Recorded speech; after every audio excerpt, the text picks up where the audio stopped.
आज का विषय है भोपाल गैस त्रासदी, डरावनी रात और चीखती सुबह।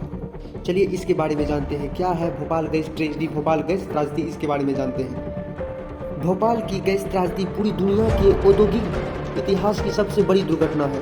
3 दिसंबर 1984 को आधी रात के बाद सुबह यूनियन कार्बाइड की फैक्ट्री से निकली जहरीली गैस मिक या मिथाइल आइसोसाइनाइड ने हजारों लोगों की जान ले ली थी। मरने वालों की संख्या को लेकर मतभेद हो सकते हैं, लेकिन इन त्रासदी की गंभीरता को लेकर किसी को कोई शक नहीं होगा।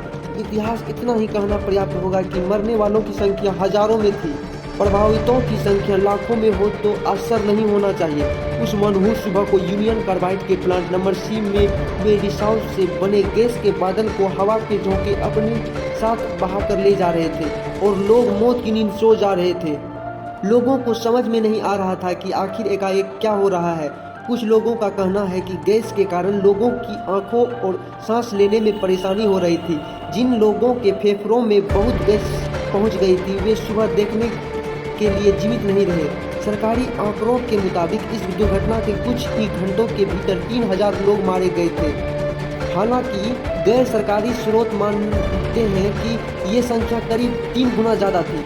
इतना ही नहीं, कुछ लोगों का दावा है कि मरने वालों की संख्या 15,000 से भी अधिक रही होगी।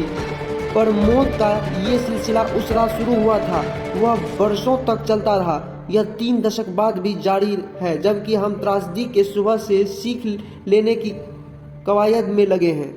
जानकार सूत्रों का कहना है कि कार्बाइड फैक्ट्री से करीब 40 टन गैस का रिसाव हुआ था और इसका कारण यह था कि फैक्ट्री के टैंक नंबर 610 में जहरीला मिथाइल आइसोसाइनाइड गैस से पानी मिल गया था। इसमें पानी मिलने के कारण ही ये दुर्घटना घटा था। इस घटना के बाद रासायनिक प्रक्रिया हुई और इसके परिणाम स्वरूप टैंक में दबाव बना। अंततः टैंक खुल गया और गैस वायुमंडल में फैल गई। इस गैस के सबसे आसान शिकार भी कारखाने के पास बनी झुग्गी बस्ती के लोग ही थे। ये वे लोग थे जो कि रोजी रोटी के तलाश में दूर दूर के गांव से आकर यहाँ पर रह रहे थे। उन्होंने नींद में ही अपनी आखिरी सांस ली।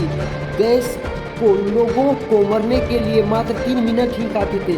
कारखाने में अलार्म सिस्टम था, लेकिन यह भी घंटों तक बेअसर बना रहा। हालांकि इससे पहले की अवसरों पर इसने कई बार लोगों को चेतावनी भी दे दी थी।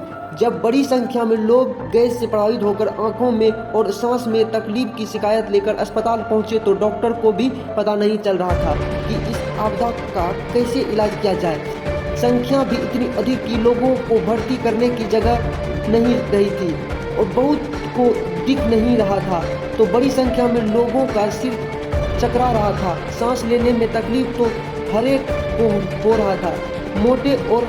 मोटे तौर पर अनुमान लगाया गया कि पहले 2 दिनों में लगभग 50,000 लोगों का इलाज किया गया। जैसे कि आशंका थी कि शुरू में डॉक्टर को ही ठीक तरह से पता नहीं था कि क्या इलाज किया जाए। शहर में ऐसे डॉक्टर भी नहीं थे जिन्हें मिक गैस के पीड़ित लोगों के इलाज का कोई अनुभव रहा हो। हालांकि गैस रिसाव के 8 घंटे बाद भोपाल को जहरीली गैस के असर से मुक्त मान लिया गया, लेकिन वर्ष 1984 में हुई इस हादसे से भोपाल उबर नहीं पाया है अभी तक, और जब तक इसकी याद रहेगी तब तक इसकी उबरने की संभावना भी नहीं होगी। इससे हमें यही सीख मिलता है कि हमें प्रकृति के साथ खिलवाड़ नहीं करना चाहिए। आज के वीडियो में बस इतना ही। मैं आपको बताना चाह रहा था कि भोपाल गैस त्रासदी क्या है, आखिर ये नॉलेज आप तक पहुंचाना चाहता था। थैंक यू, धन्यवाद। अगर ये वीडियो आपको अच्छा लगा तो